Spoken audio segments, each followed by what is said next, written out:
Friends, if you want to watch super hit movie Hitman in English, then you must like this video if you are visiting our channel for the first time. Don't forget to subscribe to our channel, friends, in today's video. The movie we're going to talk about is called Hitman. We will talk about what this movie is and where you can watch it, all the interesting facts about this movie in today's video.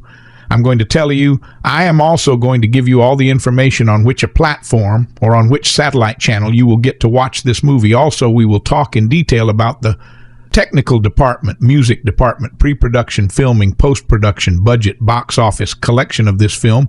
We will also talk about the story of this film, and I will also give you a small review of the story of this film. Apart from this, we will discuss about the facts of this film storyline, starcast actors' performance in the film, and which character has played which role.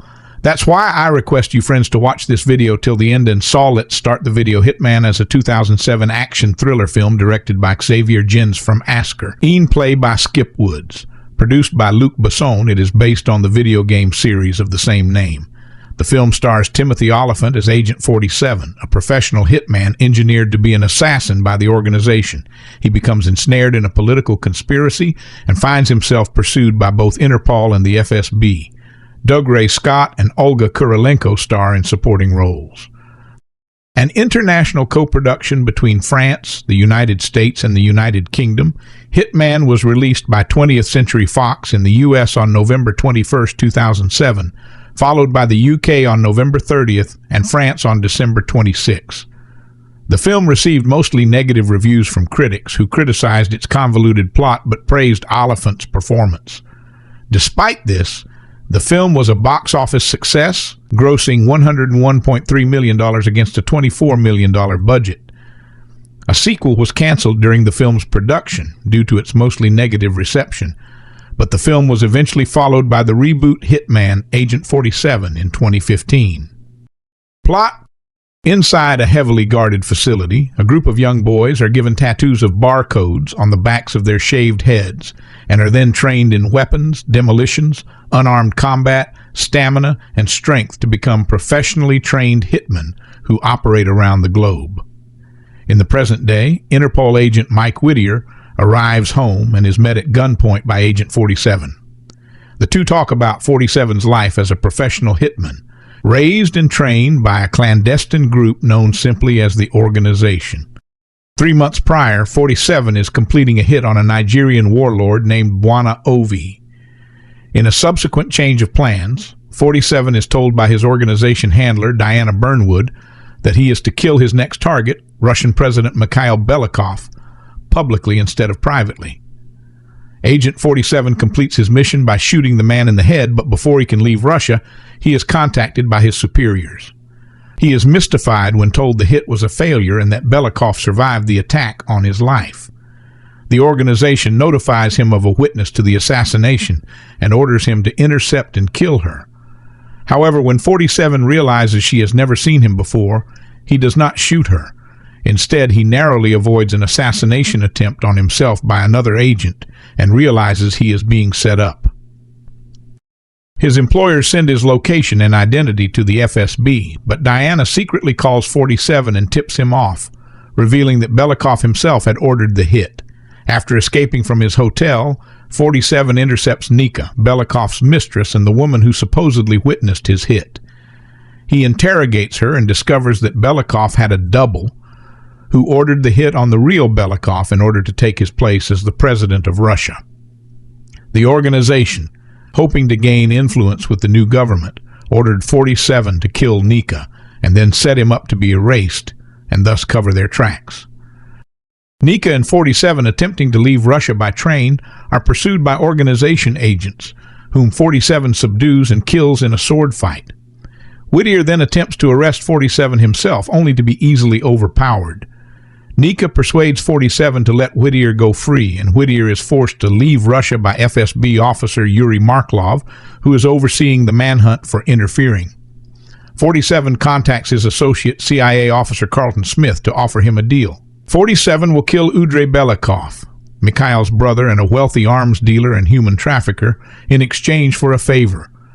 Smith informs 47 that Dougray had been planning something with a German gunrunner named Price.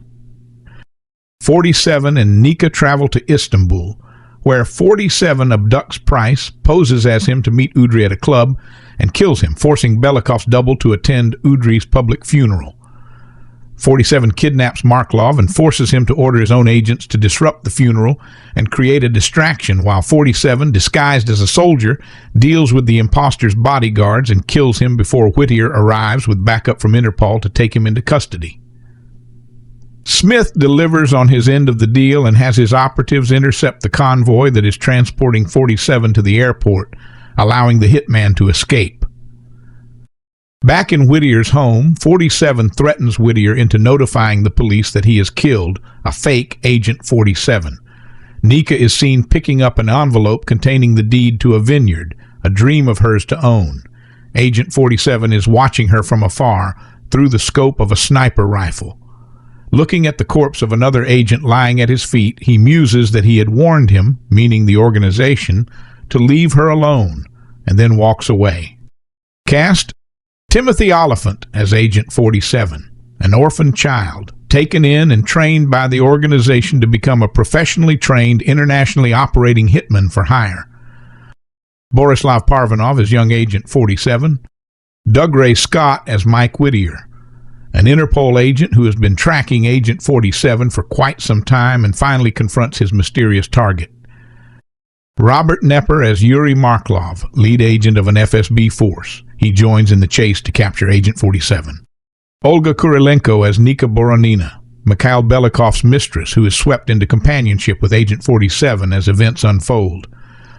Ulrich Thompson as Mikhail Belikov and his body double, the president of Russia. He is targeted by Agent 47 as a mark early on in the film.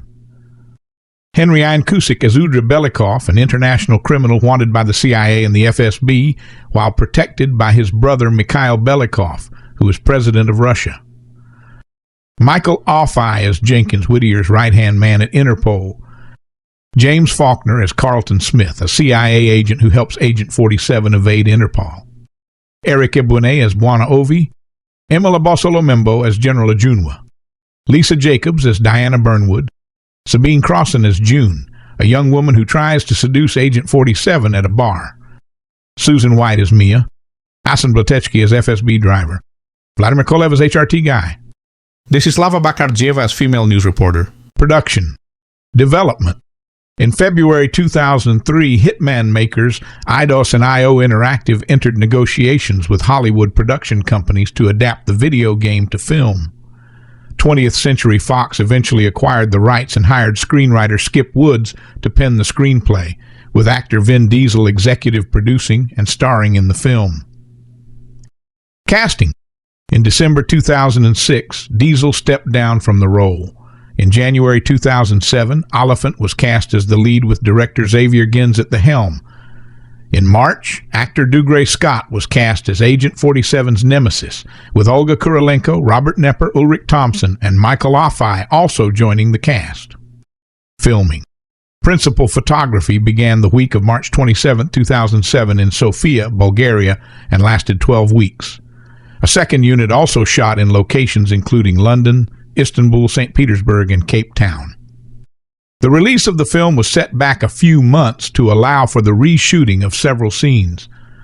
These included a sword fight between 4 assassins in a train car, which replaced the original train platform sequence where Agent 47 fought only one assassin.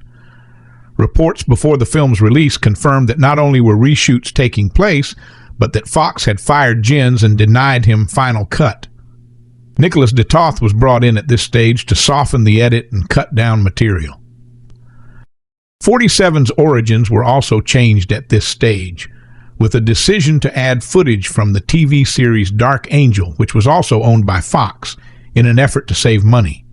Jens told an interviewer that whilst they are not directly dealing with the clone storyline, one scene, the original train station sequence, showing a bald, barcoded assassin, Jean-Marc Bellew, following Agent 47 Olyphant, another bald, barcoded assassin, is very explicit and showed his intention to keep him as a clone. The detail was likely changed to accommodate for the casting of actors of multiple races during reshoots, making it impossible for them to be clones, or at least clones of the same person. Olga Kurylenko revealed she refused to have a body double for her sex scenes. Release. Box office.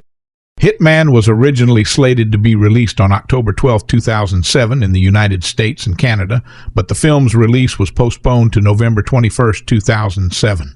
Hitman opened in 2,458 theaters in the United States and Canada, grossing $13,180,769 in its opening weekend, ranking 4th at the box office. The following weekend, Hitman opened in 12 markets, having the following highlights: $150,355 in 38 theaters in Indonesia, $224,449 in 37 theaters in Malaysia, and $244,329 in 32 theaters in the Philippines.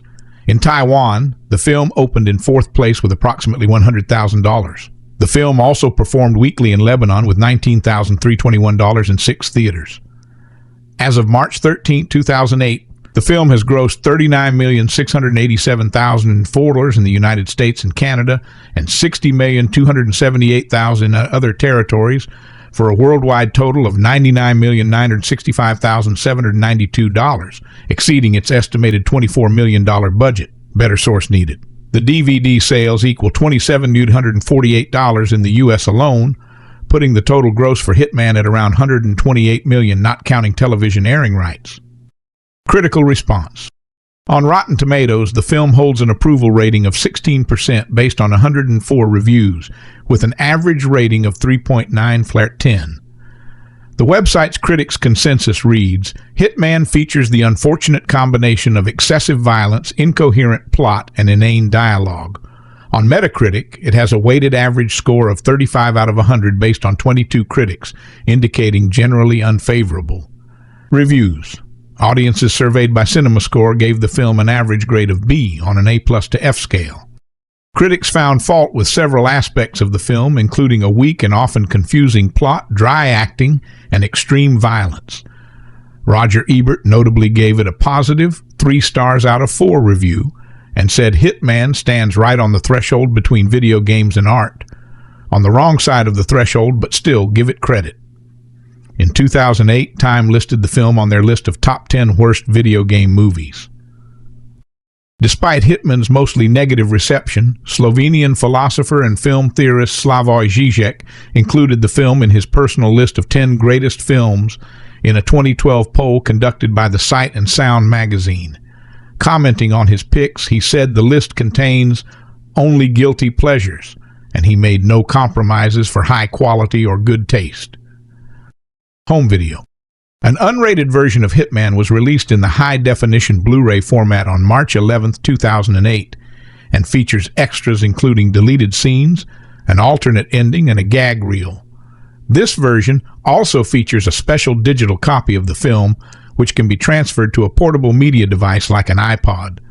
A standard definition DVD was released on the same date in 3 versions: a single-disc theatrical version, a single-disc unrated version, and an unrated special edition including many extras and the digital copy mentioned above. The unrated DVD is 1 minute longer than the theatrical cut and includes a few extended scenes with more blood. The UK version of the film was available on Blu-ray and DVD from the 31st of March 2008. The French Blu-ray version of the film came with 10 deleted scenes, accompanied with French audio commentary by Xavier. Some of the scenes included are the original assassination, in which Ovi survives, is taken to hospital only to be killed via lethal injection by 47 disguised as a doctor, the alternate train platform sequence, which features no sword fight, as well as showing the older assassin biting off his tongue to avoid giving answers to 47, and an extended departure sequence between 47 and Nika, which shows Yuri and his men stopping their train and boarding it to look for 47. An alternate ending in the special features of the DVD shows 47 watching Nika through his sniper scope as she opens the envelope. She then turns down a corner of a small street to be shot dead in a drive-by, possibly by men loyal to the organization behind the fake Belikov, all while 47 watches. Reboot. Main article: Hitman Agent 47. IESB had confirmed that 20th Century Fox hired writer Kyle Ward to pen the script for the sequel to Hitman. Adrian, Askarieh, Daniel Alter, and Chuck Gordon were to return as producers. American actor David Hess, who died in October 2011, had been reported to have an as-yet unnamed role. Daniel Benmure had signed to direct the sequel. Olyphant stated on the Nerdist podcast that he had no interest in returning for a sequel and only did the original film in order to pay for his new house following the sudden cancellation of Deadwood. On February 5, 2013, it was reported that the film would be rebooted with the title of the film being Hitman, Agent 47, and would have starred Paul Walker as Agent 47 prior to his death on November 30, 2013, with commercials director Alexander Bach making his feature film debut helming the project. The screenplay was written by Skip Woods and Mike Finch. Shooting was expected to take place in Berlin and Singapore in summer 2013. On January 9, 2014, actor Rupert Friend was in talks to replace Walker as the character. On January 31, 2014, actor Zachary Quinto was cast in an unnamed role. On February 6, 2014, actress Hannah Ware was cast in the female lead role. On February 19, 2014, production on film began filming with Friend as Agent 47. The film was theatrically released in the United States on August 21, 2015, and was panned by critics, even further than the original film, receiving even worse ratings than the 2007 movie. This may only be my quirky way of thinking. But if you wanted to move through the world as an invisible hitman, responsible for more than 100 killings on 6 continents, would you shave your head to reveal the barcode tattooed on the back of your skull? Yeah, not me either. But Agent 47 has great success with this disguise in Hitman, which is a better movie than I thought it might be. Agent 47, Timothy Olyphant, has no name because he was raised as an orphan from birth by a shadowy organization named the Agency, which is known to all governments and performs assassinations for hire. He has been trained in all the killing skills and none of the human ones, which is why the young woman Nika, Olga Kurilenko, is such a challenge for him. A prostitute held in slavery by the drug-dealing brother of the Russian president, she follows him, obeys him, offers herself to him, and although he remains distant, 47 cannot remain indifferent. Agent 47 is in Russia on a job, assassinate Belikov, Ulrich Thompson, the president, This he thinks he does. Yet Belikov appears in public almost immediately after the hit, alive and speaking. How did this happen? An Interpol agent named Mike Dougray Scott is just as puzzled. My man doesn't miss. How it happens is not my business to tell you, but I will say that Agent 47 is betrayed by the agency and finds himself being pursued by both Interpol and the Russian secret police. As he and Nika move from St. Petersburg to Moscow, there is one shootout after another, close escapes, daring leaps into the void, high-tech booby traps, and so on. The movie, directed by Xavier, was inspired by a best-selling video game and serves as an excellent illustration of my conviction that video games will never become an art form. Never, at least, until they morph into something else or more. What I found intriguing about the movie was the lonely self-sufficiency of Agent 47, his life without a boyhood, his lack of a proper name, his single-purpose training. When Nika comes into his life, he is trained to guard against her. But he cannot, because she is helpless, needy, depends on him, and is a victim like himself. So he takes her along, which only increases her danger, while not making love. You know what? I think he may be a virgin trained to make war, not love. To the degree the movie explores their relationship, it is absorbing. There is also intrigue at the highest levels of Russian politics, as the moderate Belikov is apparently targeted for death. All of that is well done. Other scenes, which involve Agent 47 striding down corridors, an automatic weapon in each hand, shooting down opponents who come dressed as Jedi troopers in black. These scenes are no doubt from the video game. The troopers spring into sight, pop up and start shooting, and he has target practice. He also jumps out of windows without knowing where he's going to land, and that feels like he's cashing in a chip he won earlier in the game. If you want to see what Agent 47 might have seemed like without the obligatory video game requirements, I urge you to rent Jean-Pierre Melville's Le Samouraï, 1967, which is about a lone wolf assassin in Paris, Alain Delon. He too works alone, is a professional, cuts off his emotions, seems lonely and cold, but the movie is about him, not his killing score. The key producer on Hitman was Adrian Askarieh, who told Variety he doesn't consult or collaborate with the makers of a video game he has purchased for filming, but focuses on the characters and situation. Wise. To the degree he doesn't try to reproduce the aim and shoot material, he has a movie here. To the degree Olyphant and Kurilenko can flesh out their characters, they do. The movie is rated R, despite reports that the studio demanded edits to trim down the violence. It has a high body count, but very little blood and gore. I wish it had less. It's the people we care about in movies, not how many dead bodies they can stack up. Hitman stands right on the threshold between video games and art. On the wrong side of the threshold, but still, give it credit. The genre of computer game adaptations comes primed for low expectations, but even so, this is poor. Patched together CGI-assisted action, along with rudimentary and witless characterization. Dougray Scott delivers his lines in a tone-deaf manner, suggesting he's never actually heard English spoken aloud before. Worse yet is Olyphant as Agent 47, the titular assassin. Shaven-headed, he looks like a thumb on which someone has drawn a face. This film is like watching the actual game played by someone with slow reactions. That's not much of a spectator sport.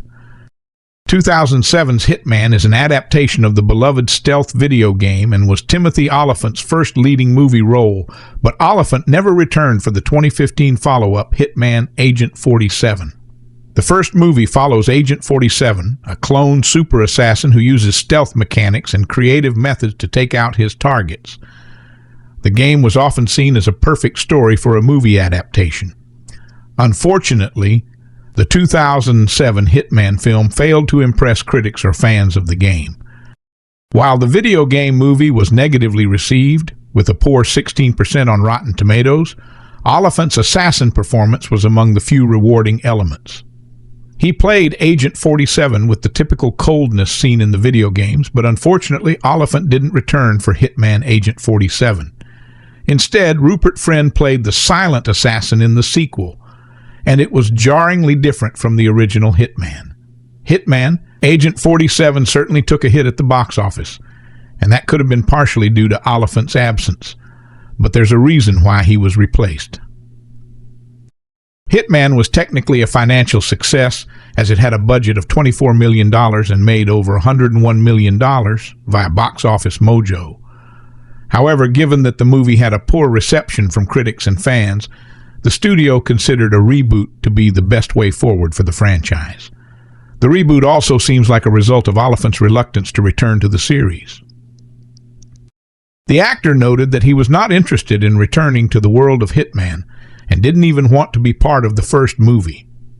Olyphant revealed he hated making Hitman and took the role out of fear of losing his house when his series Deadwood was suddenly canceled, noting, "Luckily, Olyphant's career didn't suffer from stepping away from the franchise.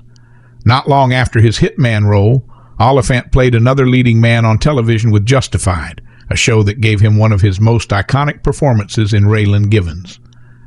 Since then, Olyphant has remained a popular actor, popping up in hit shows like Fargo and The Mandalorian, as well as acclaimed movies like Once Upon a Time in Hollywood. He will next be seen in the series Alien Earth." Hitman Agent 47 followed Hitman by 8 years, essentially resulting from canceled sequels and failed casts. 2 years after Hitman's release, Hitman 2 was announced with Kyle Ward penning the script via Ain't It Cool News, but quickly ended given the lack of fanfare and Olyphant's hesitance that led to some major changes. A reboot was developed with Paul Walker originally hired to replace Olyphant, but that resulted in more delays when Walker tragically passed away via deadline. Rupert Friend was brought in to replace Walker, but the end result was another failed attempt to get the franchise moving forward. Hitman Agent 47 managed to rack up an even lower Rotten Tomatoes score than the first movie with 8%, while it failed to outgross the original with $82 million worldwide, despite having a larger budget via Box Office Mojo. While there are a lot of fans who were eagerly awaiting a movie adaptation of the popular video game, with 2 Hitman movies now made, neither would be recommended by a large majority of the fandom. Those who loved the games often criticized both films for failing to capture the fun and the dark humor of these games, choosing instead to make a standard action movie. However, when it comes to those who are not necessarily invested in the games, the 2007 version is seen as the best. While 2007's Hitman is not a great movie by any means, viewers can still have fun with it. Hitman Agent 47 is a by-the-numbers assassin movie with uninspired action, but 2007's Hitman is a silly and illogical mess that at least leans into some of its cheesier elements in order to make it entertaining. There is a campiness to the action movie that, while possibly unintended, stops it from being dull. Another of its bright spots is Timothy Olyphant's performance as Agent 47. The character is not one that gives the actors a lot of room to make interesting choices, but Olyphant's icy and stoic demeanor feels better suited than Rupert Friend's take on the character. While there are much better assassin movies out there than either Hitman movie, the 2007 version is the best option of the franchise so far. While 2007's Hitman has some good qualities, fans have still been waiting years for a Hitman movie that does justice to the game. However, the franchise continues to struggle to come together. A third Hitman movie was initially planned, which would have been a sequel to Hitman Agent 47. However, the movie was scrapped in 2019 during the Disney-Fox merger. Still, there is hope for the franchise to make a return. With Hitman Agent 47 not being much of a success, it seems unlikely that a third movie is coming. However, Timothy Olyphant is a bigger star now than in 2007, so it is possible there might be interest in bringing him back. But given that he was uninterested in the role decades ago, it seems unlikely he would be eager to return. That would suggest Hitman 3 would have to be another reboot with yet another new actor taking on the role. Another option for the future of the franchise is a television show. Video game adaptations on TV have been a big hit recently with the likes of The Last of Us and Fallout. There was a Hitman show on Hulu planned at one point, but it didn't move forward.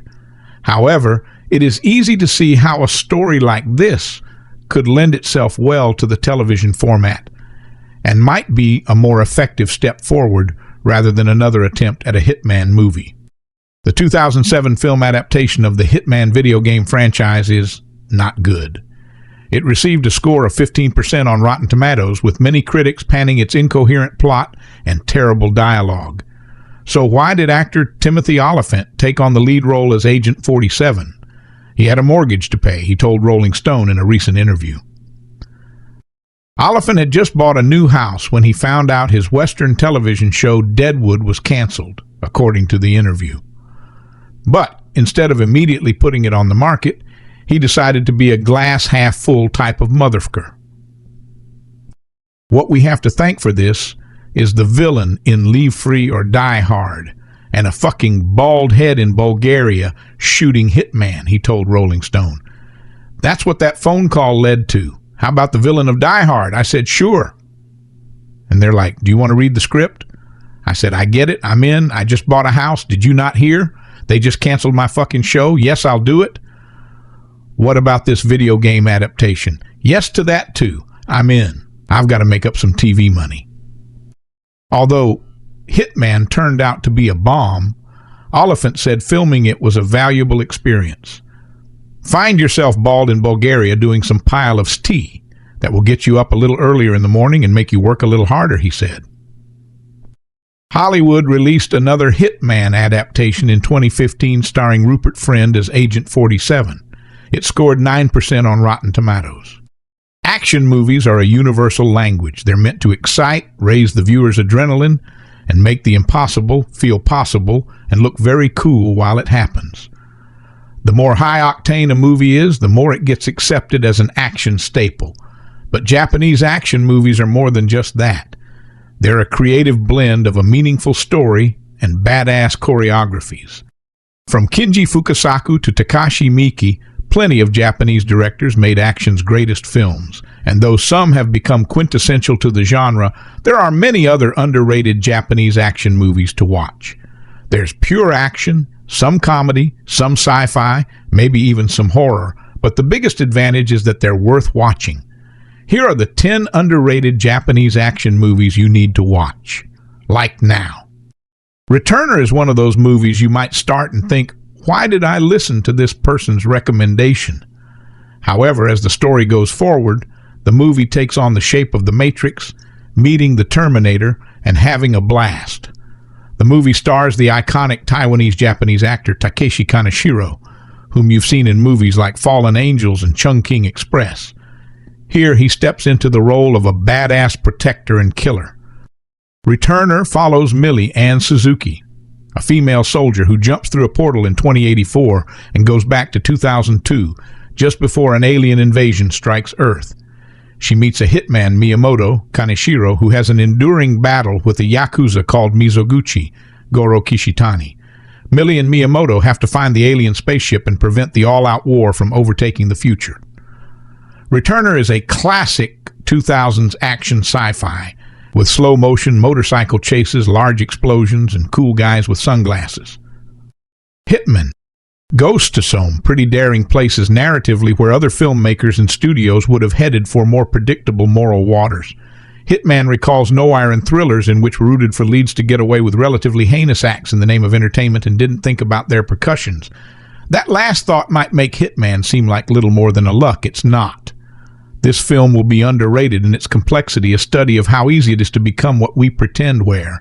It's about how we like to define people by their jobs, or even if they are a cat or dog person, but one of the great things about humanity is our ability to surprise even ourselves.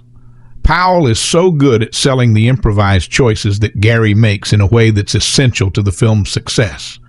It's a deceptively well-made flick that appears to be Linklater in little more than his let's have fun mode, but it can't keep one of the smartest filmmakers of his generation from elevating everything that this movie is trying to do with remarkable depth. Hitman is a 2007 action thriller film directed by Xavier from a screenplay by Skip Woods, produced by Luc Besson. It is based on the video game series of the same name. The film stars Timothy Olyphant as Agent 47, a professional hitman engineered to be an assassin by the organization. He becomes ensnared in a political conspiracy and finds himself pursued by both Interpol and the FSB. Dougray, Scott, and Olga Kuril. No star in supporting roles, an international co-production between France, the United States, and the United Kingdom. Hitman was released by 20th Century Fox in the U.S. on November 21, 2007, followed by the UK on November 30th and France on December 26th. The film received mostly negative reviews from critics who criticized its convoluted plot, but praised Olyphant's performance. Despite the film was a box office success, grossing $11.3 million against a $24 million budget, Askarieh was canceled during the film's production due to its mostly negative reception, but the film was eventually followed by the reboot Hitman Agent 47 in 2015 movie. Plot: inside a heavily guarded facility, a group of young boys are given tattoos of barcodes on the backs of their shaved heads and are then trained in weapons, demolition, sun-armed, combat, stamina, and strength to become professionally trained hitmen who operate around the globe. In the present day, Interpol agent Mike Whittier arrives home and is met at gunpoint by Agent 47. The two talk about 47's life as a professional hitman raised and trained by a clandestine group known simply as the Organization. 3 months prior, 47 is completing a hit on a Nigerian warlord named Buana Oy. In a subsequent change of plans, 47 is told by his organization handler, Diana Burnwood, that he is to kill his next target, Russian President Mikhail Belikov, publicly instead of privately. Agent 47 completes his mission by shooting the man in the head, but before he can leave Russia, he's contacted by his superiors. He's mystified when told the hit was a failure and that Belikov survived the attack on his life. The organization notifies him of a witness to the assassination and orders him to intercept and kill her. However, when 47 realizes she has never seen him before, he does not shoot her. Instead, he narrowly avoids an assassination attempt on himself by another agent and realizes she's being set up. His employers send his location and identity to the FSB, but Diana secretly calls 47 and tips him off. Revealing that Belikov himself had ordered the hit after escaping from his hotel, 47 intercepts Belikov's mistress and the woman who supposedly witnessed his hit. He interrogates her and discovers that Belikov had double ordered the hit on the Belikov in order to take his place as the president of Russia. The organization, hoping to gain influence with the new government, ordered 47 to kill Anka and then set them up to be erased and thus cover their tracks. Nay, and 47, attempting to leave Russia by train, are pursued by organization agents whom 47 subdues and kills in a sword fight. Whittier then attempts to arrest 47 himself, only to be easily overpowered. Knepper persuades 47 to let Whittier go free, and Whittier is forced to leave Russia by FB officer Yuri Marlowe, who is overseeing the manhunt for interfering 47 contact his associate CIA officer Colton Smith. To for him a deal: 47 will kill Yudri Bel Mikhail's brother and a wealthy arms dealer and human trafficker in exchange for a favor. Smith informs 47 that Yudri had been planning something with a German gunrunner named Price 47 and now traveled to Istanbul, where 47 abducts Price, poses as Shim to meet Yudri Club and kills Shim. Forcing Belikov's double to attend Yudri's public funeral, 47 kidnaps Marlowe and forces Shim to order his own agents to disrupt the funeral and create a distraction. While 47, disguised as a soldier, deals with the imposter's bodyguards and kills Shim before Whittier arrives with backup from Interpol. His operatives intercept the convoy that is transporting 47 to the airport, allowing the hitman to escape. Back in Whittier's home, 47 threatens Whittier into notifying the police that he has killed a fake agent.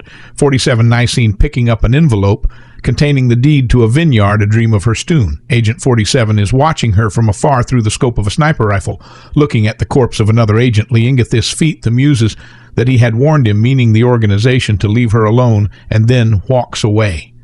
Cast Timothy Olyphant, Sergeant 47, an orphan child taken in and trained by the organization to become a professionally trained, internationally operating hitman for hire.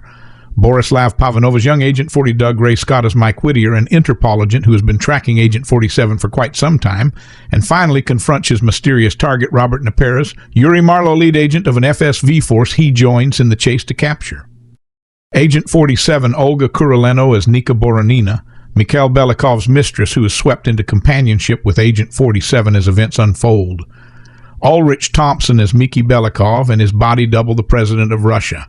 He is targeted by Agent 47 as a mark early on in the film. Henry N. Kuskus, Yudri Belikov, an international criminal wanted by the CIA and the FSB while protected by his brother Mikhail Belikov, who is president of Russia. Michael Aphias Jenkins Whittier as right-hand man at Interpol. James Forneris Colton Smith, a CIA agent who helps Agent 47 evade Interpol. Eric Ibuani as Buana Oyamil Abasalambo as General Ajuna. Lisa Jacobs as Diana Berner. And Wood Sabine Crossan as June, a young woman who tries to seduce Agent 47 at a bar. Susan White as Mia A&B as FSB driver. Vladimir Kvas HD guy Desislava Bikardiev as female news reporter. Production in February 2003. Hitman makers Eidos and IO Interactive entered negotiations with Hollywood production companies to adapt the video game to film. 20th Century Fox eventually acquired the rights and hired screenwriter Skip Woods to pen the screenplay, with actor Vin Diesel executive producing and starring in the film. Casting in December 2006. Diesel stepped down from the role in January 2007. Olyphant was cast as the lead with director Xavier Jens at the helm. In March, actor Dougray Scott was cast as Agent 47's nemesis, with Olga Koroleno, Robert Knepper, Ulrich Thompson, and Michael Aphias also joining the cast. Filming principal photography began the week of March 27, 2007 in Sofia, Bulgaria, and lasted 12 weeks. A second unit also shot in locations including London, Istanbul, St. Petersburg, and Cape Town. The release of the film was set back a few months to allow for the reshooting of several scenes. These included a word fight between 4 assassins in a train car, which replaced the original train porn sequence where Agent 47 fought only one assassin. Reports before the film's release confirmed that Fox had fired Jens and denied him final cut. Nicholas Dado was brought in at this stage to soften the edit and cut down material. Agent 47's origins were also changed at this stage, with a decision to add footage from the TV series Dark Angel, which was also owned by Fox, in an effort to save money. Jens later explained that although the clone storyline was not being directly addressed, an early train station scene had explicitly shown one bar-coded assassin following another, indicating they were clones. This detail was later altered to accommodate actors of multiple races during reshoots, making the clone idea untenable. Olga Kurileno revealed she refused to have a body double for her sex scenes. Release. Hitman was originally slated for release on October 12, 2007 in the United States and Canada, but was postponed to November 21, 2007. It opened in $2,058 theaters in North America, grossing $13,180,769 in its opening weekend and ranking 4th at the box office. The following weekend, it opened in 12 additional markets, with highlights including $150,355 in Indonesia, $224,449 in Malaysia, and $244,329 in the Philippines. In Taiwan, it debuted in 4th place with approximately $100,000, and it performed poorly inland with $19,321 across 6 theaters.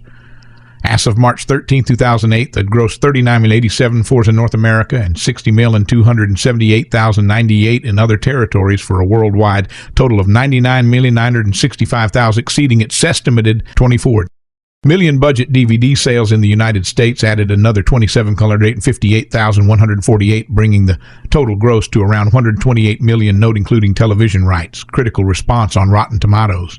The film holds an approval rating of 60% based on 104 reviews, with an average rating of 3.9 out of 10. These sites' consensus describes the film as suffering from excessive violence and incoherent plot, and in a Nedialog on Metacritic there's a score of 35 out of 100 based on 22 critics, indicating generally unfavorable reviews. Audiences surveyed by CinemaScore gave it a grade of bone and A+ to F scale. Critics frequently cited a weak and confusing plot, dry acting, and extreme violence. Roger Ebert gave it 3 stars out of 4 and noted that Hitman stands on the threshold between video games and art on the wrong side, but still worthy of credit. In 2008, Time magazine listed it among the 10 worst video game adaptations. Despite mostly negative reception, Slovenian philosopher and film theorist Slavic included Hitman in his personal list of 10 greatest films in a 2012 poll for Sight and Sound magazine, calling the entries his guilty pleasures and admitting no compromises for quality or taste. Hitman movie review. This may only be my quirky way of thinking, but if you wanted to move through the world as an invisible hitman responsible for more than 100 killings on 6 continents, would you shave your head to reveal the barcode tattooed on the back of your skull? Not me either. But Agent 47 has great success with this disguise in Hitman, which is a better movie than It thought it might be Agent 47 has no name because he was raised as an orphan from birth by a shadowy organization named the Agency, which is known to all governments and performs assassinations for hire. He has been trained in all the killing skills and none of the human ones, which is why the young woman nigh such a challenge for him, a prostitute held in slavery by the drug-dealing brother of the Russian president. She follows him, obeys him, offers herself to him, and although he remains distant, 47 cannot remain indifferent.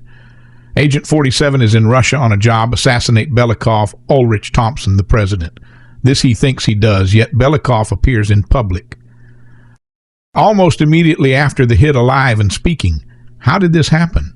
An Interpol agent named Mike Dougray Scott is just as puzzled. My man doesn't miss. How it happens is not my business to tell you, but I will say that Agent 47 is betrayed by the agency and finds himself being pursued by both Interpol and the Russian secret police. As he and Na move from St. Petersburg to Moscow, there is one shootout after another, close escapes, daring leaps into the void, high-tech booby traps, and so on. The movie, directed by Xavier, was inspired by a best-selling video game and serves as an excellent illustration of my conviction that video games will never become an art form. Never, at least until they morph into something else or more. What I found intriguing about the movie was the lonely self-sufficiency of Agent 47, his life without a boyhood, his lack of a proper name, his single-purpose training. When Na comes into his life, he's trained to guard against her, but the cannot because she's helpless, needy, depends on him and is a victim like himself. So he takes her along while not making love. You know what it hink, he may be a virgin trained to make war, not love. To the degree the movie explores their relationship, it is absorbing. There is also intrigue at the highest levels of Russian politics, as the moderate Belikov is apparently targeted for death. All of that is well done. Other scenes which involve Agent 47 striding down corridors, an automatic weapon in each hand, shooting down opponents who come dressed as Jedi troopers in black. These scenes are no doubt from the video game. The troopers spring into sight, pop up, and start shooting. And he has target practice. He also jumps out of windows without knowing where he's going to land, and that feels like his cashing in a chip he won earlier in the game. If you want to see what Agent 47 might have seemed like without the obligatory video game requirements, I urge you to rent Jean-Pierre Melville's Lemurrai 1967, which is about a lone wolf assassin in Paris. Alain Donhetu works alone as a professional, cuts off his emotions, seems lonely and cold, but the movie is about him, not his killing score. The key producer on Hitman was Adrian Askarieh, who told Variety he doesn't consult or collaborate with the makers of a video game he has purchased for filming, but focuses on the characters and situation wise to the degree he doesn't try to reproduce the aim and shoot material. He has a movie here to the degree Olyphant and Coriolanno can flesh out their characters, they do. The movie is rated R despite reports that the studio demanded edits to trim down the violence. It has a high body count but very little blood and gore. I wish it had less. It's the people we care about in movies, not how many dead bodies they can stack up. Hitman stands right on the threshold between video games and art. On the wrong side of the threshold, but still give it credit. 3 Resident Evils, 2 Tomb Raiders, a Silent Hill, and a Doom, and we're not even counting Super Mario Brothers, all that time and expense, Andy, yet we've never been remotely close to a decent video game movie. And guess what? Hitman continues that inglorious streak. It's a missed opportunity. It's not as if the basic premise lacks promise, but from the off, this is an exercise in banality and incompetence with an opening voice, overtelling us of an organization so secret that nobody knows it exists, which begs the question, who hires them? Then, instead of focusing on 47's intriguing background, we get a by-the-numbers conspiracy thriller in which the Chrome Dome killer tries to find out who set him up, while a glowering Interpol agent struggles to hunt down a bald guy who makes little attempt, even in public, to conceal the distinctive barcode tattoo on the back of his head. There are attempts to evoke the spirit of 80s actioners. There's wearing of plenty buckets of blood and even a bit of sleaze as 47 in the grand tradition of movie Hitman, as taken under the wing of a free-spirited nude model type problem, being 47's love interest, a feminist baiting who seems to get off on being threatened at gunpoint and locked in a car boot while constantly reminding everyone that she's not wearing any panties, but the excess feels calculated and colorless. And first-time Helmer Jen's action beats are laughable retreads of scenes from other movies. twin-gunned wooher, shaky-born cam their addish off the Matrix for good measure. Worse than none of them possess an ounce at most basic of Hitman movie requirements. Cool, a lot of people are wasted in Hitman, and none more so than Olyphant in his first lead role proper, with his usual blend of roguish charisma missing, presumably shaved off along with his hair. Olyphant struggles manfully to inject humor into the taciturn 47, but ultimately the Hitman remains an unsympathetic drone with even less personality than his pixelated counterpart. I don't have any connection with the Hitman video games, as I've never played them, but relatively low expectations ultimately set the tone for what I were to come out thinking of the film adaptation.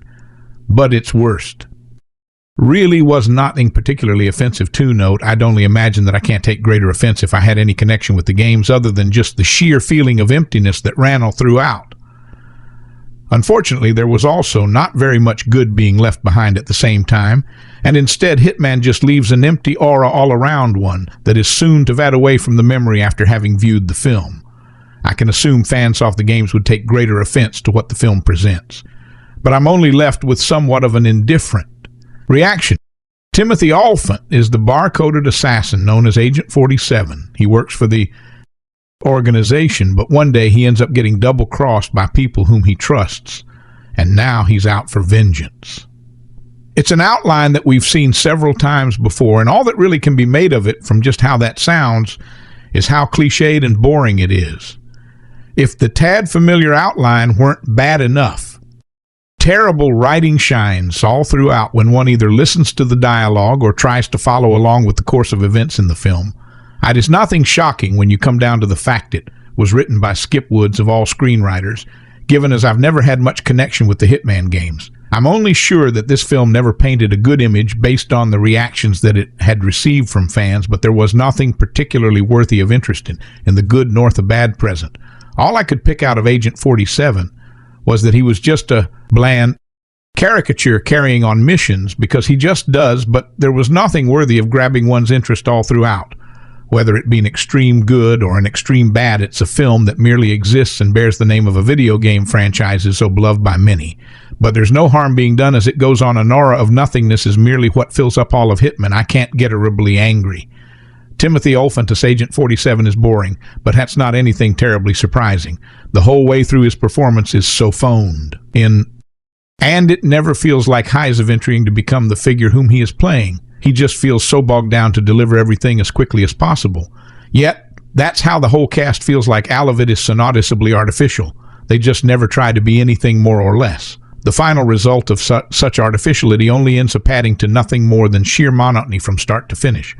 But strangely, it was never something that leaped towards me as anything inherently awful. Action sequences are extremely mediocre whenever they last, sometimes bogged down. By terrible editing or generic choreography, it becomes clear from how everything is staged how disinterested nearly every aspect of the film is from itself. It was from there I thought to myself that something strangely admirable came out, in the sense that it all feels like a film whose production was so rushed because no one could find much good to work with. Almost everything you can pinpoint feels so phoned in. It is hard enough trying to boil everything down to one specific aspect that shows how everything had gone wrong. There's nothing remotely harmful present in Hitman, because all it is a film disinterested in itself, for just how unwilling it is to grow out. It came to my surprise that there was a level to which I found it so tolerable. But given as I've never played one of the games, that could be one factor. And if I have played them, then I can only imagine a more vitriolic reaction coming out. Though putting everything all together as it stands, it is a film that merely exists. There's no reason for it to do so, given how nothing on any extreme is arising. At the very least, Timothy Olyphant and Olga Kurylenko have some chemistry, even if they are exactly what the whole film is phoned in. Other information about this film: Hitman is 100 minutes of soul-crushing nothingness, an inactive action film so bankrupt of ideas and ambition that it doesn't even earn the label of disaster. Watching it is far from fun, fueled by lethargy rather than adrenaline. The plot, if one wants to call that, is so incoherent that it makes 1996 notoriously confusing mission.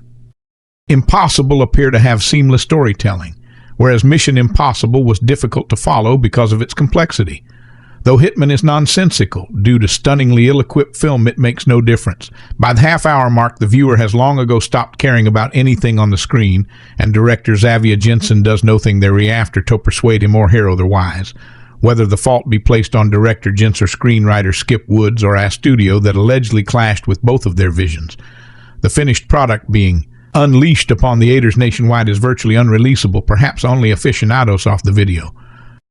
Game Hitman is based on will be able to understand any of the goings-on, and that is solely due to pre-existing background knowledge. For everyone else, the film is about a guy going by the name of Agent 47, who was raised by the agency, an organization that trains unwanted young boys to grow into emotionless assassins with barcodes tattooed on the back of their heads. He becomes ensnared in a conspiracy involving Russian President Mikhail Belikov, takes wanted for dead prostitute Nikiko Baronina under his wing, and must outwit capture from hot on his trail Interpol agent Mike Whittier, supposedly. There are also religious overtones to the video game, but these have been rendered next to non-existent, save for opening title scored to Ave Maria and some business with an ornate cross with writing on it. What is Hitman trying to accomplish with its very existence as an action movie? The set pieces are non-events, a lot of bullets to the head without a hint of excitement or even any good stunt work. One sequence in which Agent 47 faces off with three baddies by each of them dropping their guns and pulling out swords is purely imbecilic. The characters are void of, well, anything. The actors more or less playing faceless drones who want to kill each other. The dialogue is vacuous and asinine, with only one of Nico's lines. When I was a little girl, my father raised grapes standing out because of how out of left field it is. As the bar narrative skips around Eastern Europe, the audience valiantly tries and fails to make heads or tails out of the images in front of them. Before long, staring off blankly into the distance is all that can be done to keep insanity until the end credits roll. Timothy Olyphant is badly misgaunt 47.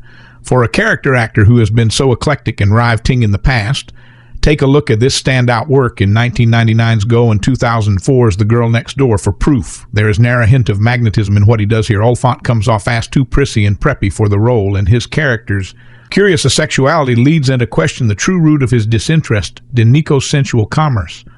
As Mike Whittier, Dougray Scott is notable only for the amount of time she takes out a cigarette, places it between his lips, doesn't light it, and then puts it back in his pack. If there is a saving grace, and by saving grace I mean something that doesn't make you want to gouge your eyes out, 'tis Fuzzerbork lookalike Coraline avetching as Nico. In a better film with workable material she could really shine.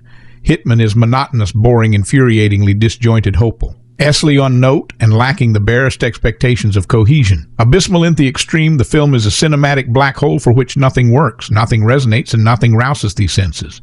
Attempting to locate redeeming qualities is as fruitless as trying to find a lake in the middle of an arid desert. Anyway, you shake it. This is a prime example of irredeemable movie making by committee gone terribly, unbelievably wrong. I mean, in terms of the action scenes, it could be worse. In 2007, some critics complained it was overly gory, but in a post-John Wick world, Hitman seems right at home. Well, that's where the comparison ends, admittedly, but still. There were some actual hits at the start of the film and a few hand-to-hand fights between Agent 47 and other agents throughout the film that were entertaining, excluding a weird fourth wall breaking moment where some kids are playing a Hitman game as Agent 47 runs past them. There were some actual fun-odd, sure, mostly a few scenes where the titular Hitman wears sad disguise or hides some bodies in a crate. That stuff at least made this feel like an adaptation of the game. I don't know much of this film is bad as much as is rather boring. Agent 47 is barely established as a hitman before he's betrayed by his own people and goes on the run.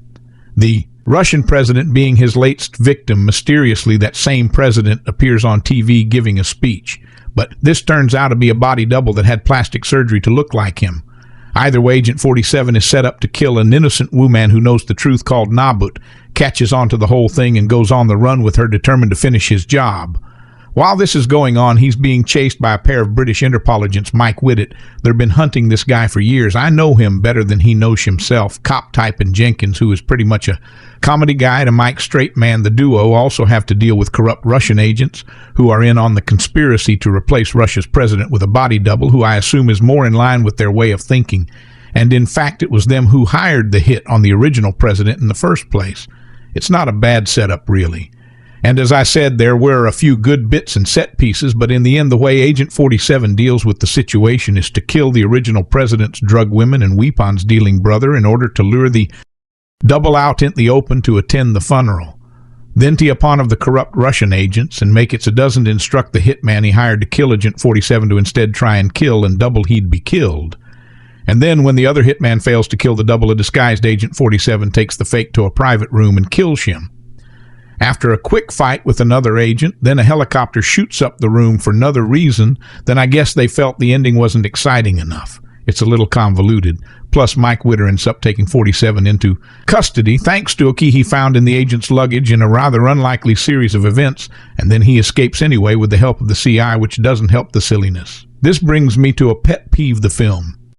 Opens with a scene after all of this with 47 meeting with Whitter in the latter's home, then tells the story before we catch back up and see that 47 instead has faked his own death and let Whitter go. All that achieved was to let us know two main characters will be absolutely fine by the end of the movie, and so I just never get that story structure idea. I'll also mention that a lot of the story is the old cliche of stone-hearted hitman has to look after woman who falls for him, which at least doesn't actually end with Agent 47 walking off for a civilian life. With her, so didn't go full cliche, but it got close enough at times, and given the film wasn't good enough to cover it well. Generally, Athastab said that the acting was fine all round, but nobody stood out as actually good. Olyphant's 47 got the stoicness down, but sadly everyone around him was kind of dull as well, so it meant the whole film kind of felt dull of and despite the action scenes. No characters got any real development, either, which again can be covered for an action films if the action is great and the characters are fun and engaging. But that's not the case, sadly. More detail, having reviewed Hitman Agent 47 very positively here, I decided to check out. The original movie starring Timothy Olyphant was a big fan of Justified, and while I think he's a peculiar choice for the role of 47, I knew he had the acting chops to pull off a complicated role. On the other hand, Hollywood has every mixed record with video game movies due to their inability to capture the sense of over-the-top silliness with epic drama that most popular franchises run on. It's an Addison movie, but it feels less like a Hitman movie and more like a movie about a hitman. This is a film which feels strongly like it was the script for another movie which was retold and 47 added to replace the lead. This isn't a deal breaker, as the Hitman franchise is grounded enough that this isn't as noticeable as it might be in, say, Super Mario Brothers. The story begins with 47 being hired to kill Russia. After successfully completing his mission, he discovers that his target has seemingly returned from the dead. Worse, the agency has taken a contract on their best agent's life. Running from the FSB Interol and the organization 47 seeks out the other target of the manhunt, in a young woman, Amnikes, the mistress and sex slave of the late president, who is one of the few people who would know the secret of the seemingly resurrected president bonding with her almost against this will. 47 decides the only way to deal with his situation is to take the fight to his hunters. Plot-wise, there's precious little to complain about, as everything more or less makes sense. The movie's biggest flaw is it only takes a little thinking to realize. While it all hangs together, it's also thoroughly unnecessary. 47 is being targeted by the villains because heck knows too much and might reveal the truth to the public. Yet 47 has killed over 100 people for various governments, and the agency has a reputation for the rough discretion. There's no reason to kill 47 to cover up loose ends, which of course unravels their complicated plot. The same can be said of Nas. There's now a of the late Russian president's abused prisoner is going to be our reliable source of information. Olyphant's 47 is very close to the character in the games with his asexuality, professionalism, and deadly efficiency. The 47 in this movie is highly intelligent and defeats the majority of his opponents, not by being more badass, though he is, but because he's smarter than them. Unfortunately, Olyphant's 47 is a little too brutal. It's not that he's not a professional killer and utterly ruthless, but the bullying threats to families and overt cruelty. Seems unlike the character from the games. 47 is a murderer for hire, but not someone I consider to be a sadist in his actions. Rather, he's more like a living machine. Olga Kurylenko is a tragic character, and one I would have bought 47 bonding with if he'd been a little softer. I did, however, buy the character bonding with him, having been tortured and abused for years.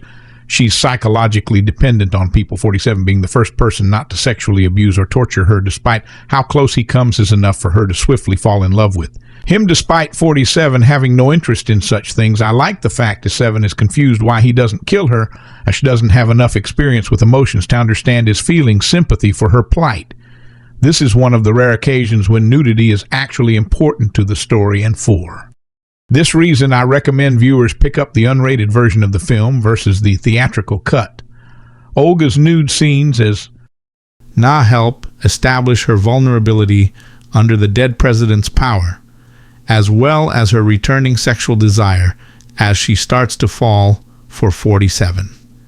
The fact some still human part of 47 desires, even as it's been brutally suppressed, is handled well in this film, and isn't as strong without the parts where she's undressed.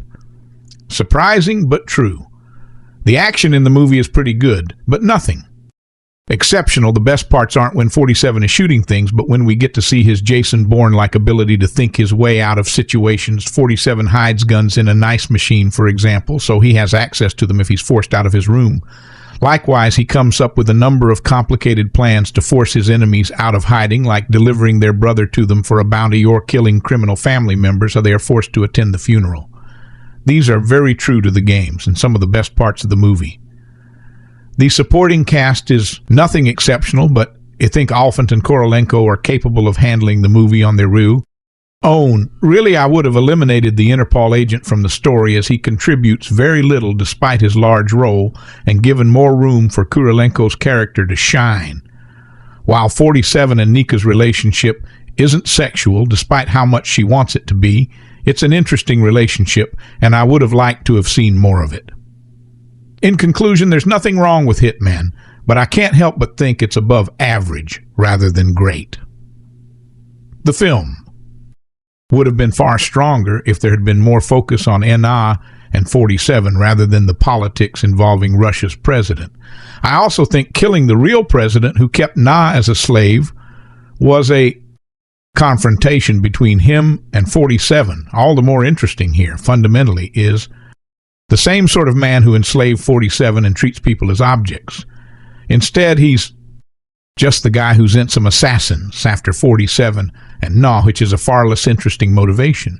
While this is a more technically proficient film with a stronger story, I tend to think Hitman Agent 47 is the more enjoyable of the two films. Here we go again. Even thought the old video game to movie adaptation has played itself out some time ago, has reared its ugly head above the surface once more to take a stab at our wallets and pocketbooks. No, I'm not talking about a fourth Resident Evil. I'm referring to Hitman. Now, I can't claim to know a single thing about the video game other than it stars a bald-headed assassin for hire named 47 who, under your control, kills specified targets. No story, no plot, no brains needed. Nonetheless, a story should have been easy to construct. After all, it's an action movie. All that is needed is explosions, car chases sexy, girls and gunfights. Skip Woods tries to write a compelling story, and Xavier Jensen tries to direct an action-packed feature, but both fall short of completing their assigned tasks. The screenplay is at best a pieced-together hodgepodge of other movies of this genre. It reminded me of a poor man's rendition of The Bourne Identity, and to a lesser extent a story about a known solely as Agent 47 who's been raised by a super-secret agency at which they taught him to discard emotions and to kill everything and anything that may preclude him from meeting his objectives. His target for this movie is Russian President Mikhail Belikov, but after things go a bit awry, 47 soon finds she's got Mike Whittier, an Interpol agent, thought on his trail, as well as a slew of would-be assassins looking to make a name for themselves. And just to complicate matters further, he's to ting Nika Barinina, a prostitute, determined to crack his hardened, emotionless shell around with him. After reading that synopsis, do you recognize any plot elements from the aforementioned movies? Trust me, they're there, with the only major difference being the other movies are much better. As for directing, I'm not entirely sure. Xavier Jensen knew where he wanted to go with this. It thought the spent too much time on the quasi-relationship between 47 and Na. I'm okay with the whole need for sexual tension because it makes the man more accessible and human, but there was absolutely no chemistry between the two. How a man, even one with suppressed feelings, can resist a hot, naked girl jotting in his lap is beyond me. Hell, I wanted to explode. Speaking of explosions and fights gun in hand-to-hand, which this movie is supposed to be all about, luckily there are actually quite a bit to see. The problem is that many of them are shot from awkward angles and also blatantly unrealistic, that I couldn't help but laugh out loud. You may not know this, but hiding behind some furniture when a helicopter gunship is emptying its arsenal at you will not save you. I repeat, it will not save you. You will die. What is a spect would be a horrible death. Thankfully, if you're contemplating going to see Hitman, you don't have high expectations. It's got plenty of action to go around, but you'll need to repress a little your skepticism if you're going to try and enjoy it. There are plotting consistencies everywhere. I'm still trying to figure out why none of the assassins from this secret group wear disguises to hide their identities. How hard can it be to spot a bald guy with a barcode on the back of his head anyways one of these days? Hollywood will realize video game adaptations just don't translate very well to the big screen. Here's to hoping they realize it sooner than later. As contradictory as it may sound, finding a good mindless action movie is actually a rather challenging task. Luckily, tapping into the worlds of mindless video games for cinematic material is an increasingly commonplace option where excessive attention to stunts and visuals must generally trump storylines and character development to ensure amusing player interaction. The creators of this particular video game adaptation have gone to great lengths to showcase the blood bullets and babes requisite for a proper translation of the popular assassin adventure. Raised from birth solely to be an elite hitman for hire, Agent 47 unquestioningly carries out jobs for a mysterious paramilitary organization which possesses equally veiled motives. When 47's employer orchestrates a political target, the Russian president, it soon becomes apparent that deception and the dispatching of the assassin are parts of the plan. The skillful killer must uncover the leaders behind the conspiracy while simultaneously protecting a sassy prostitute and eluding the Russian secret police and two determined Interpol agents. Wasting little time with a tedious backstory, Hitman jumps right into the plot full of geopolitical turmoil, secret agency machinations, interconnected police investigations, and numerous other reasons to have a gunfight in a crowded location. While those unfamiliar with the video game basics may question Agent 47's origins, it's actually rather commendable and practical to forego such as to plunge you straight away into current events. It's not Askarieh. Assassin is much of a stretch for fantasy adventure. The story does eventually convolute itself with excessive setting changes and rehashed concepts from other crime thrillers, but the plot never interferes entirely with the truly important stuff, the action. While not overloaded with meaningless violence, several unique moments of bloodshed and an impressive body count find their way into the movie. A few sequences stand out as attaining just the right balance of machismo and mise-en-scene, particularly with the decimation of a drug lord's domicile and a four-way assassin showdown apparently inserted to mimic the combat functions coded into the game. At a few points throughout it becomes evident that everyone involved is trying a little too hard to evoke or though hyper handheld. Shots and a few coolly positioned guns aimed at the viewer help to stow the silliness. Agent 47's costuming is also a boon, though an unconvincing camouflage commodity with sharp black suits and bright red ties as a nod to the slick look of the original shooter. The end result is a fun and sexy romp through the international playgrounds of professional gunmen, which retains a combination of essential seriousness and the expected sacrificing of story for style and carnage. Extra information: Hitman opens with a strangely spiritual sequences of scenes a young boy is being initiated into a mysterious school for assassins run by men dressed like monks. The actual scene of graduation, if I will, plays out like a twisted religious ceremony with the music from Ave Maria serving as the soundtrack. The title character, Agent 47 Timothy Olyphant, is touted as the religious type, emphasized by the fact that he carries a crucifix with him carrying the inscription, "Trust unto God and he shall direct your path." However, that's about as far as this film explores that spirituality. Agent 47 may be religious, but he certainly doesn't show it in his career or lifestyle. He is a cold, calculating professional killer who intricately plans out every assignment and never misses a shot. Until now, that is an assignment to assassinate. The president of Russia goes airy, and now 47 is on the run from the Russian militia. Not only that, Interpol, who is consistently frustrated in their attempts to track him down, has Mike Whittier, Dougray Scott, a man devoted to hunting down Agent 47, hot on his tail. To top it off, 47 keeps being ambushed from members of his own elite assassin school, leading him to believe that he's being set up, which leads to a race to the truth before Hitmanisheth himself. For a movie based on a video game, this is actually a very complex plot and one that manages to come full circle in spite of itself. However, for the most part, character development is put on the back burner in favor for strong violence. This is based on a video game after all, thus there are several action sequences involving shootouts, fistfights, sword fights, and explosions.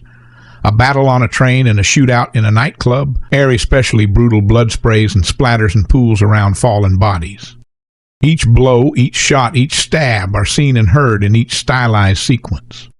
Elsewhere, a man is force-fed explosives and later explodes while hanging in a bloody torture chamber, and another man is chained to a bathtub connected to an electric generator. Language is heavy with 24 words and F-words altogether, some English and some in Russian. Nudity is also exploitatively extreme, for 47 finds himself in the company of Naur Karelin, whose only purpose seems to be either walking around the hotel room nude or graphically seducing 47 by straddling him nude full frontal both times. Although 47 resists, hair advances. Enjoy a good action film, and the action sequences here are expertly choreographed, and the story is generally well executed.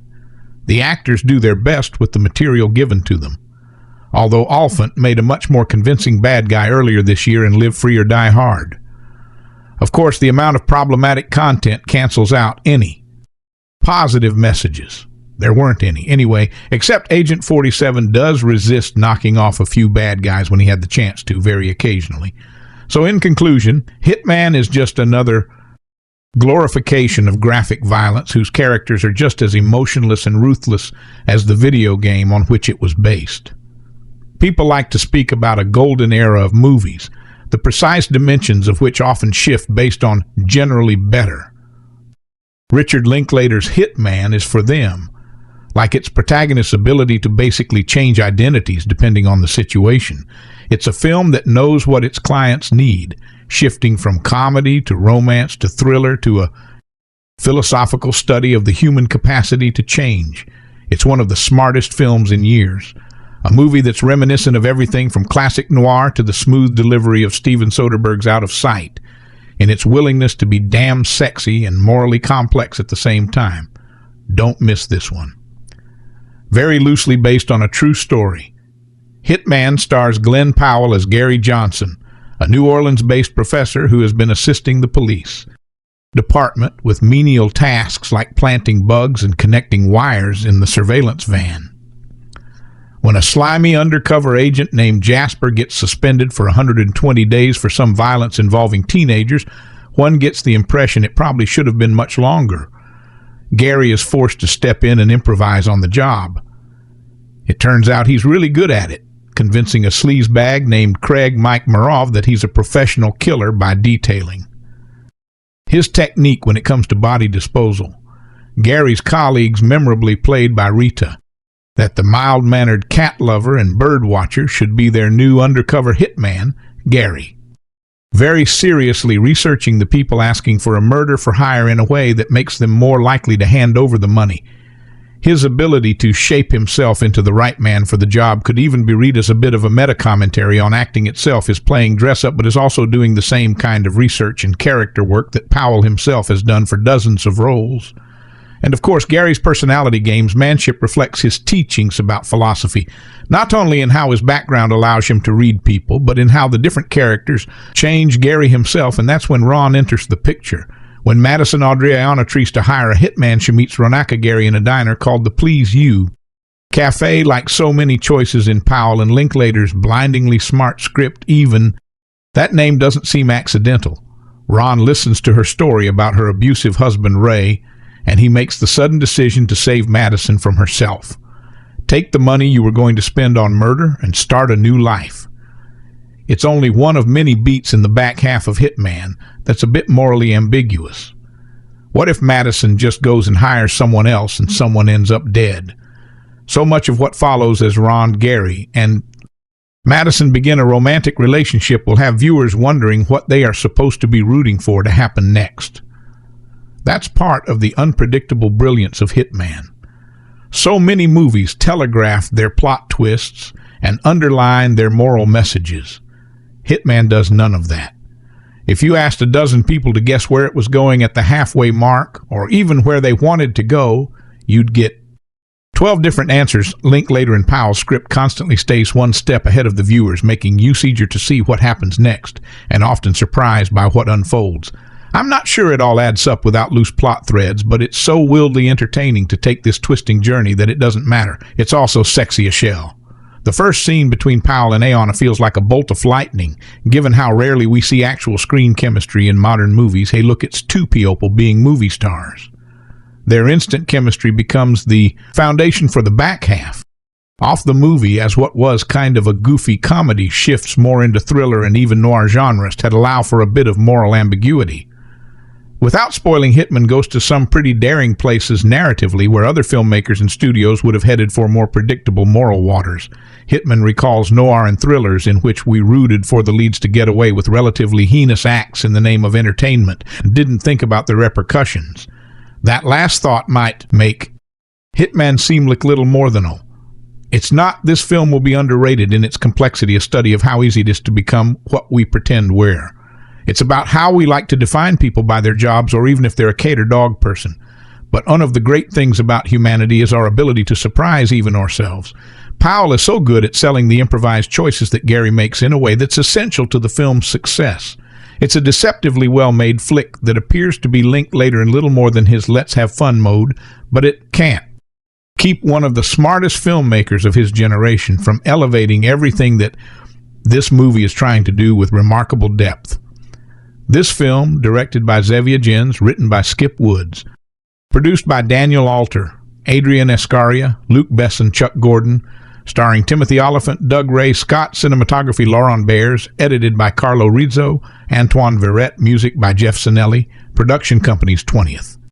Century Fox, EuropaCorp, Anchor Film, Daybreak Productions, Dune Entertainment, Prime Universe Productions, IO Interactive, distributed by 20th Century Fox Worldwide, EuropaCorp Distribution, France. Release dates: November 21st, 2007 in United States, November 30th, 2007 in United Kingdom, December 26th, 2007 in France. Running time, 92 minutes. Countries, France. Kingdom, languages, English, Russian. Budget, $24 million. Box office, $11.3 million. So guys, this is the review of Hitman movie and some information about it. How do you like our today's video? Please let us know by commenting, and if you like this video, please like it, share it, and don't forget to subscribe to our channel. Thanks for watching.